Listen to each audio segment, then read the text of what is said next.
Hey staffing folks, just wanted to put together a short video to make sure that you understood what I was looking for in terms of the job descriptions. First thing to remember is that we've got a lot of people in this class and another 15 people in my on-campus class, so I need you working in pairs for the first part of the semester. Ultimately, what we're going to do is have a job that we can offer to our business communication students that they can interview for. And normally in a regular semester, I've only got about 20 people between both the on-campus and the online, and we have 20 different jobs and everybody works on their own. The problem with having 49, I think it is, people between the two is that I can't think up 49 different jobs. So what I'm going to do is have you work in a team of two. There'll be one team of three, I think, in the on-campus class. And you and your partner will select a job from the list. If you can think of something that is another good job that's not on that list, shoot me an email and let me look at it, and probably I'll let you develop that. Once you've got a job that you want to work on, the two of you are going to spend the next couple of weeks, and in particular, I think it's the week of September the 7th, 6th or 5th or something like that, whatever that week starts. That whole week there is no content, reading things, watching videos, taking quizzes.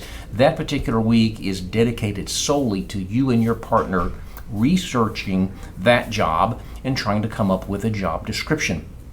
And I want you to come to agree on the content so that you both submit the same thing. Before that point in time, I think maybe it's already out there ready for you. There is a or maybe it comes up after we finish the chapter 4 stuff, but there'll be a template. And for those of you who do staffing, for those of you who've done interviews before, my job description for this class is more encompassing than what you normally see. I have 3 pieces to it: the job content, which is the summary statement and the essential functions, and then the job context, which is a series of about 10 things that deal with the interaction, the environment, that sort of thing. And that's not normally in a job description, but I get you to put that in this one just so you'll think through the context of the job and you'll have a better understanding, at least in terms of questions that your interviewees might ask you as to, who do I report to, or where am I going to go if I have questions. But they're not normally in a job description. I'll give you that up front, but I want you to include them. And then the third part is the person specification, which tells the knowledge, skills, abilities, other characteristics that a good candidate will have. So I'm going to give you this template, and on that template it won't have content other than a statement of the kind of thing that should go there. I'll do another video about that where I talk through it to make sure that you understand. But what you really need to know for now is that you're going to pick a partner, then you're going to pick a job, and then the two of you are going to create a job description using my template. Even if it's different from what you see in the real world, you're going to create a template, or you're going to create a job description with my template, every piece of it addressed, that you will each submit in your own individual drop boxes. Once you've got that job description done, then you no longer work in teams. All right, and the two of you will work together. Don't worry about anybody else in the class, just you and your partner.